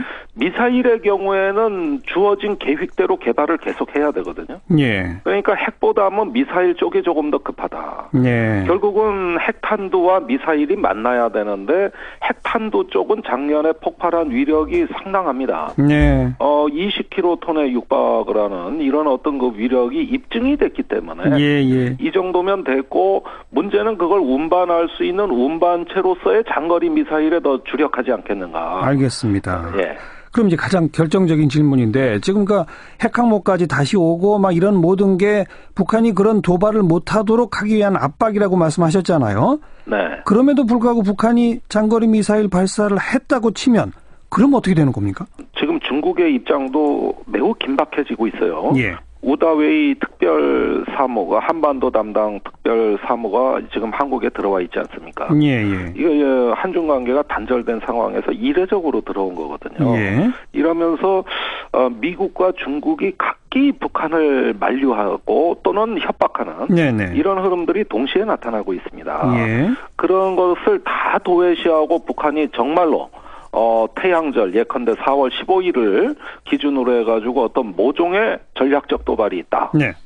이렇게 되면은 이거는 뭐 정말 트럼프로서는 어떤 행동을 안 할래야 안 할 수 없는 상황까지 갈 거예요. 네. 아주 뭐 이제 힘 대 힘으로 한번 부딪혀 보자는 얘기인데 예. 그렇게 되면은 저는 군사적인 무력 시위가 계속돼서 네. 2013년에 전개된 전쟁 위기와 비슷한 양상이 펼쳐지고 예. 그때 66일 정도 미국과 북한 간에 서로 무력 시위가 오고 가면서 전쟁 위기가 고조된 적이 있습니다. 네. 그때와 유사하게 될 걸로 예상이 되고요. 예. 그다음에 경제 제재 면에서 이제 세컨더리 보이콧이라고 예. 그 북한과 거래하는 어떤 기업에 대한 제재를 강화한다든지 예. 또 중국이 이제 북한의 원유 공급을 못하도록 고강도 압박을 추가로 예. 구사하는 예. 이런 어떤 여러 가지 행동들이 나타나지 않을까 예상이 돼요. 또 그런 상황이 오면 이제 중국도 북한에 대해서 추가적인 제재 이런 어떤 조치들이 좀 있을 가능성이 높아지는 거죠. 예, 그런데 이제 중국은 그렇다고 해서 미국이 시키는 대로 하지는 않겠다고 또 나름대로 자기식의 어떤 외교를 펼치고 있기 때문에 그렇죠. 예. 이런 과정에서 북핵 문제가 더욱 불확실성의 영역으로 들어간다는 게 문제예요. 예. 이게 뭐 예측될 수 있는 영역에서 점점 더 불확실해져 가고 있거든요. 그러네요. 이게 한반도 리스크를 크게 고조시킬 것으로 보는 건데 걱정이 아닐 수 없습니다. 네. 계속 긴장은 고조돼 갈 수밖에 없는 상황. 그러나 직접적 북폭 이런 건 유언비어 좀 선을 그어주신 거네요. 예, 아직은 가능성이 희박하다고 봅니다. 네, 여기까지 고맙습니다. 네, 고맙습니다. 정의당의 김종대 의원이었습니다. 자, 여기에 대한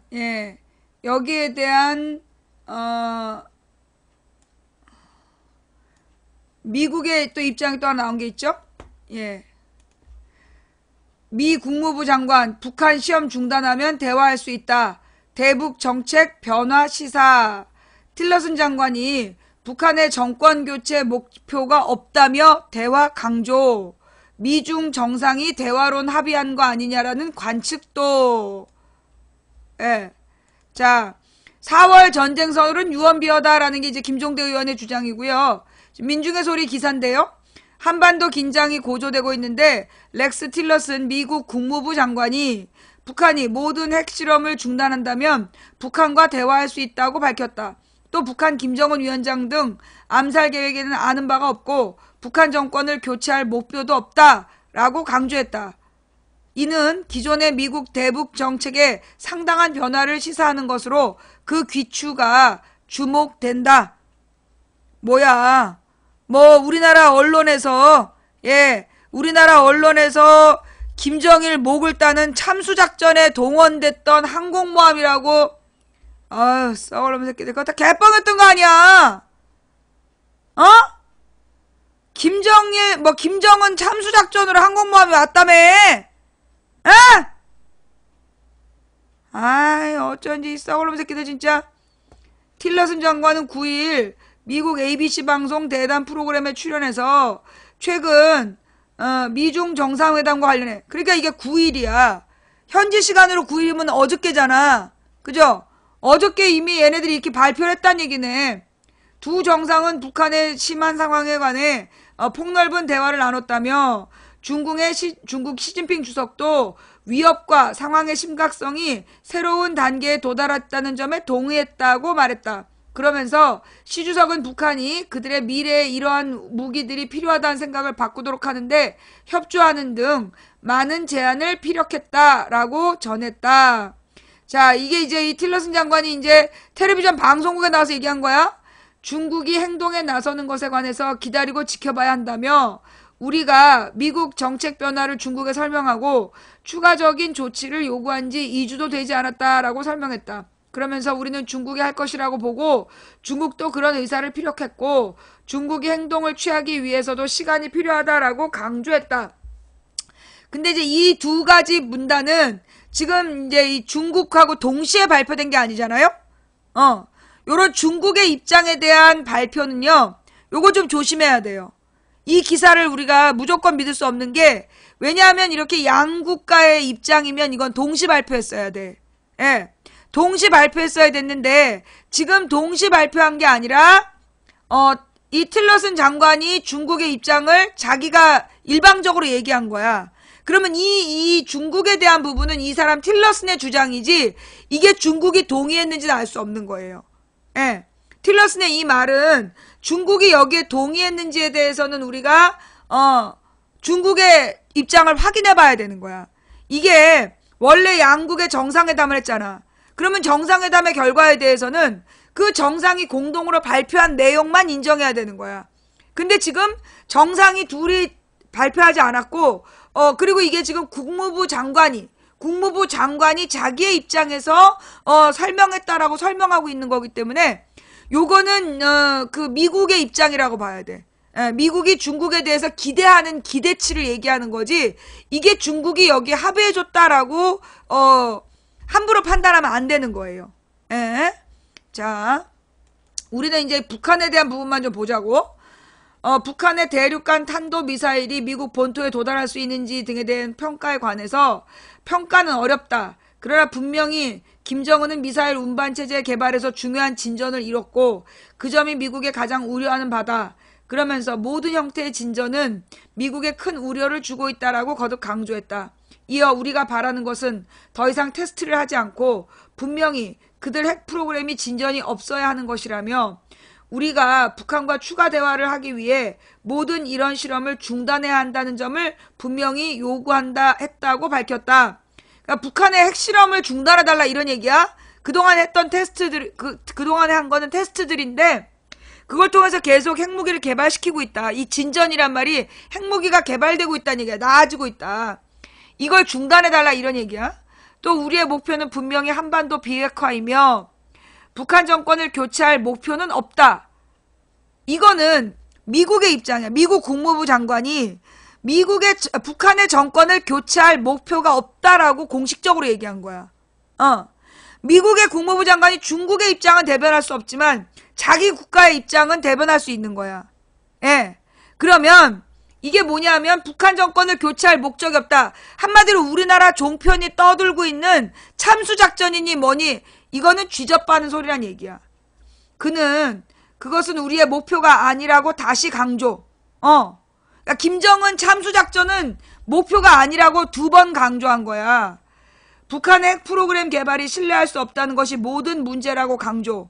그러면서 미국이 북한의 김정을 암살하려고 한다는 보도가 있는데 사실이라는 질문에 대해서도 그러한 계획에 대해서도 알지 못한다라고 답변했다. 그런데 여기서 알지 못한다라는 말은요. 예. 없다가 아니잖아. 그러니까 이런 보도의 내용에 대해서 누군가가 그런 주장을 한 건 맞는 거야. 그러나 자기는 알지 못한다는 뜻이야. 아니다, 없다 이게 아니라 알지 못한다라는 표현은 자기가 모른다는 뜻이에요. 그래서 이게 언론, 그러니까 이 외교와 국방에 관계된 사람이 말을 하는 거는요, 우리가 한자 중의적인 의미들을 살펴봐야 되는 거야. 그런 계획, 암살 계획은 알지 못한다, 모른다. 근데 없었다는 뜻은 아니야.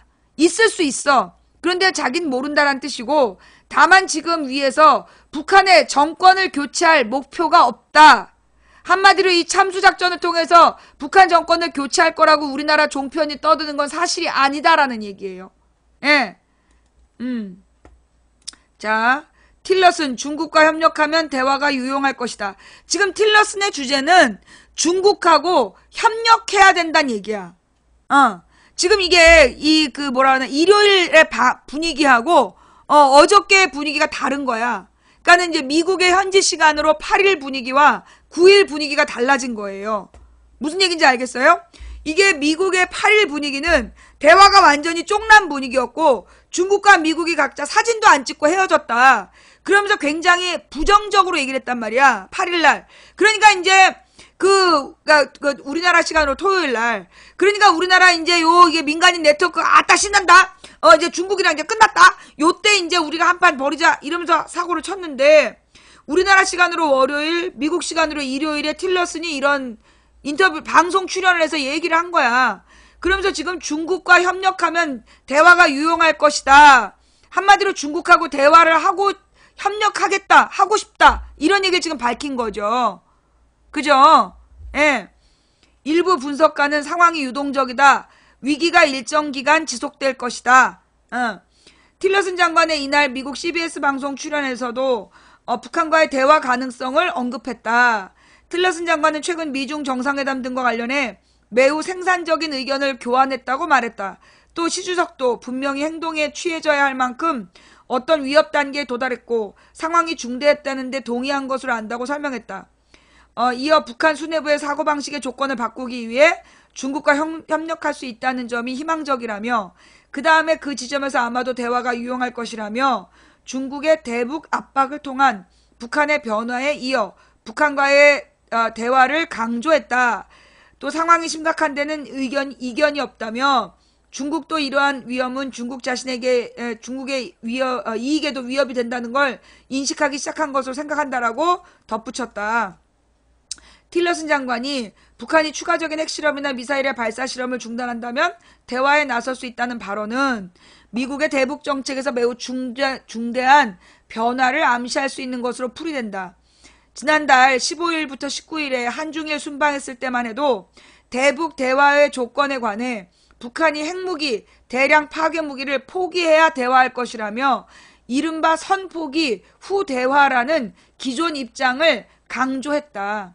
그는 또 동결 이야기를 하는 것은 시기상조라며 비핵화를 전제하지 않는 한 북한과는 대화할 뜻이 없다는 점도 분명히 밝혔다. 그런데 지금 핵실험이나 미사일 실험을 중단한다면 이라고 얘기를 했다는 거야.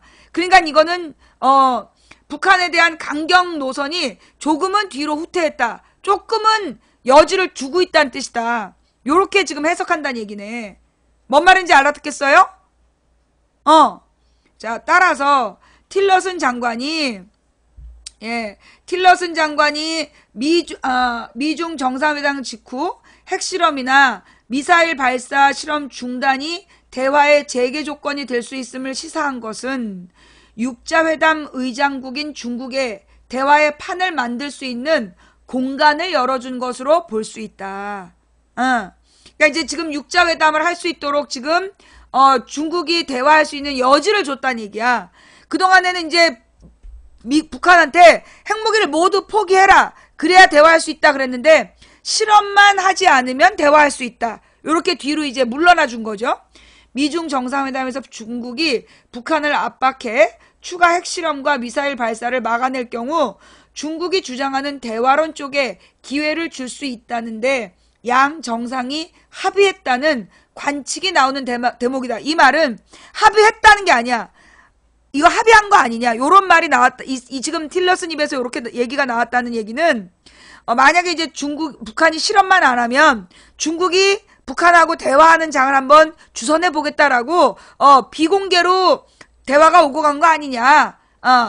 이에 관해 워싱턴 외교가에서는 트럼프 행정부가 중국이 행동하지 않으면 우리가 한다는 압력과 항공모함 한반도 전개 등 군사력 과시 등을 통한 고강도 압박을 취하면서도 한편으로는 추가적인 핵실험이나 탄도미사일 발사 시험에 나서지 않는다면 북한과 대화를 모색할 것이라는 관측도 나온다. 일부 분석가들은 미국이 강원 전략을 동시에 구사하는 것으로 보인다며 상황이 매우 유동적이라 한반도 위기 상황이 일정 기간 지속될 것이라고 내다봤다. 자, 그래서 지금 여기까지 우리가 바라본 세 가지 자료로는 전쟁이 4월 달에 일어날 것이다. 4월 위기설은 유언비어일 가능성이 크다. 그러나 그렇다 해서 전쟁이 일어날 가능성이 제로냐는 아니다. 왜?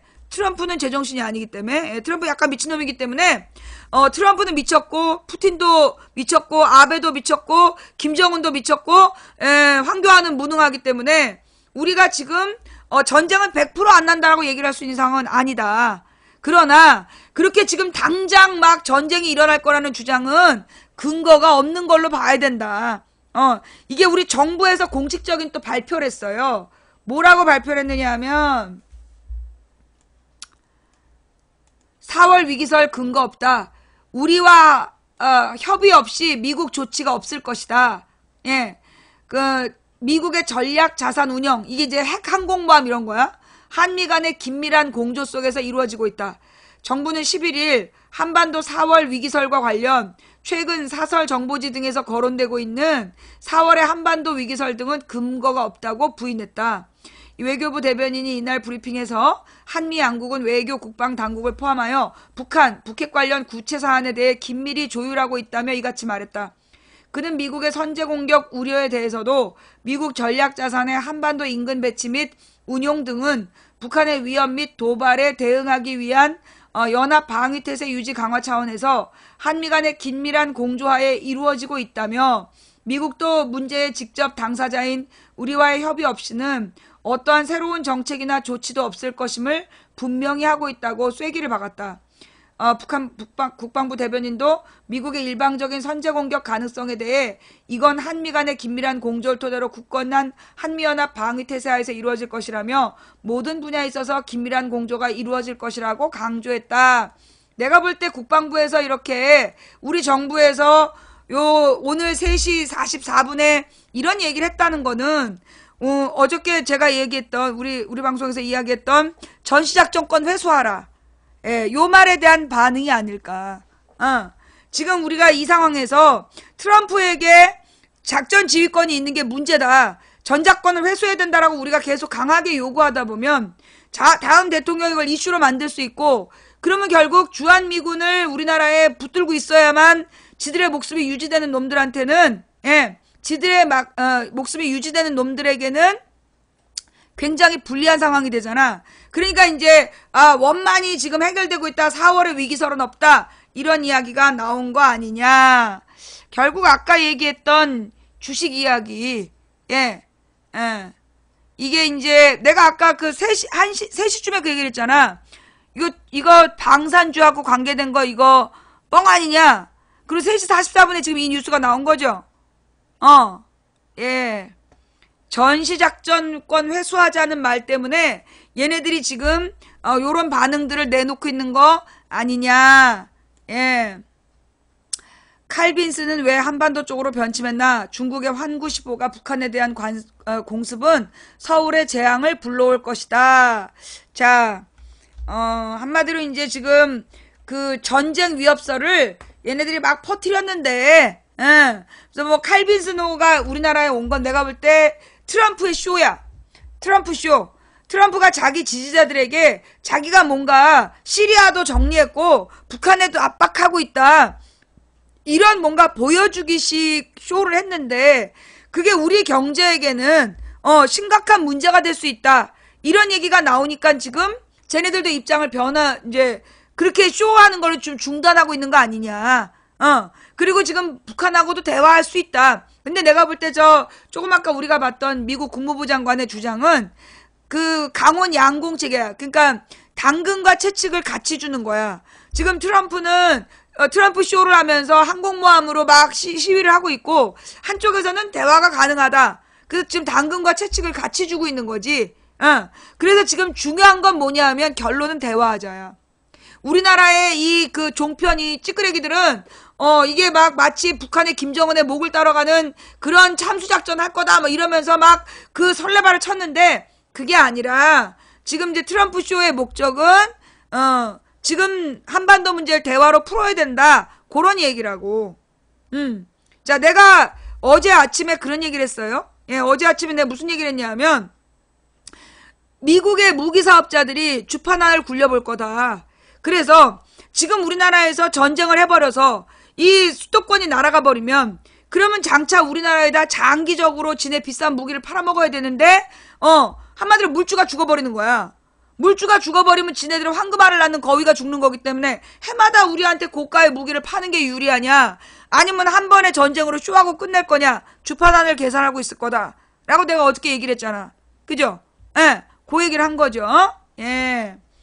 그리고 이제 리커창이 주장하기를 북핵 문제는 고조가 아닌 완화에 가야 된다. 한마디로 지금 이 중국은 계속해서 대화를 해야 된다라는 주장을 하고 있고 그 다음에 미국은 먼저 포기해야 대화가 시작된다라는 주장을 하다가 둘이 만난 다음에 약간의 변화가 있는 거야.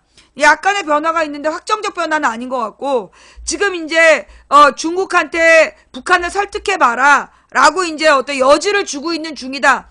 근데 문제는 여기서 김정은이가 워낙 미친놈이기 때문에 어떤 판단할지 모르는 거야. 그래서 지금은 이제 소강 상태에 들어가 있는 거죠. 그런데 지금은 명확하게는 아마 전쟁을 쉽게 하지는 못할 상황이야. 왜냐하면 전쟁이 일어나면 평양의 손해보다 서울 손해가 커. 평양 쪽 손해보다 서울 손해가 크고 서울 수도권에 인구 2,500만 살고 있는데 여기가 아작나버리면 그럼 이 땅에다가 장기적으로 무기 판매가 안 되는 거야. 그러니까 쟤네들도 그렇게 쉽게 전쟁 결정은 할 수 없다는 거죠. 근데 어저께 막 전쟁 얘기를 공포를 어떤 네티즌들이 팔았어. 그 이유는 뭐냐면 내가 점점 분명해지는 건 이거 방산 주식 갖고 있는 놈들이 장난친 것 같다야. 이게 봐봐요. 정권이 바뀐다면 틀림없이 이명박의 방산 비리에 대해서 수사 들어가. 그러면 방산 비리에 수사 들어가면서 방산 주식에 투자했던 애들이 주식값이 떨어지겠죠. 그때를 대비해서 지금 털고 가려는 걸로 보인다는 거야, 내 생각에는. 그래서 어저께 방산 주식을 사야 된다라고 막 뻥을 까가지고 4월 위기설 어쩌고 막 이러면서 뻥을 까서 자기네들이 가지고 있는 쓰레기 곧 깡통이 될 방산 주식을 턴 거 아니냐. 예. 팩트가 아니라 허언 오지 10오지는데 허언이 15진다. 아니 소설이니까. 내가 지금 소설 쓰고 있잖아. 소설 쓰는데 막 이렇게 화내고 그래. 너 막 소설 읽으면서 화내고 그러니? 예. 내 인터넷 소설가잖아. 예. 내는 인터넷 소설가라서 내가 지금 계속 이렇게 날마다 소설 쓰고 있는데 막 왜 화내고 그래. 네가 화내니까 꼭 진짜 같잖아. 예. 아니 내가 언제 팩트라고 그랬어? 지금 나 요즘에 인터넷 소설가로 전향했는데 모르나 봐? 괜히 왜 화내고 그래. 꼭 진짜처럼. 그죠? 예. 소설 쓰고 있는 인터넷 일제 1인 드라마야. 인터넷 1인 드라마. 팩션. 팩션이란 말이 뭐냐면 실존 인물들을 가지고 엮어내는 소설? 자, 여러분들 분명히 얘기했어요. 요거 소설이라고. 아까부터 내가 소설이라고 얘기하는데 왜 이렇게 예민하지? 그러니까 이번에 그 전쟁 공포설은 그 주식을 방산 주식을 갖고 있었던 애들이 그 정권 바뀌어가지고 방산 비리 수사 들어가면 깡통 될까봐 미리 털고 가는 거 아니냐라는 아이디어를 가지고 쓴 인터넷 소설인데 왜 이렇게 민감하게 반응할까?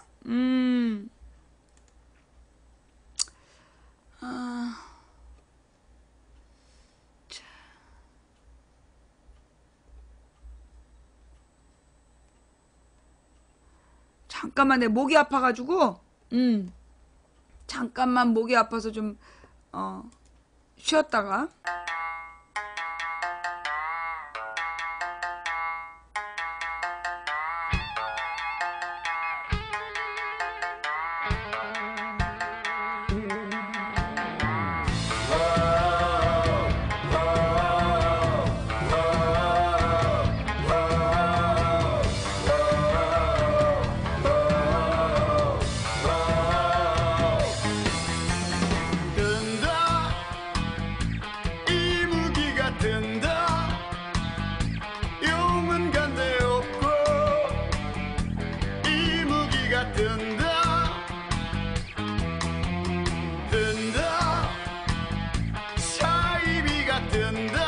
왜 소설이냐고 하냐고? 소설이니까. 내가 사실이라고 얘기하면 또 사실적시 그걸로 잡아가. 그래서 소설이라고 얘기하는 거야.